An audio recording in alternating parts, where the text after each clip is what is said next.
मस्जिद अक्सा के साथ हमारा ताल्लुक, याद रखिए, ये ईमान का ताल्लुक है, ये अकीदे का ताल्लुक है। मस्जिद अक्सा और फलस्तीन का मसला और बैतुल मक़दिस का मसला ये सिर्फ अरबों का मसला नहीं है, ये सारे मुसलमाना ने जहां का और सारे आलम मुसलमान का मसला है।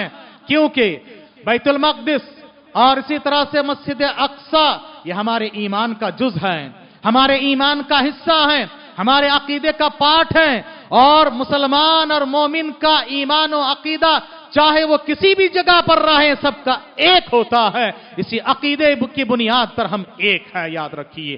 तो बैतुल मक़दिस का मसला ये हमारे ईमान और अकीदे का मसला है, ये हमारे दीन का मसला है। याद रखिए मेरे भाइयों, इस मसले को कोई फरामोश नहीं कर सकता।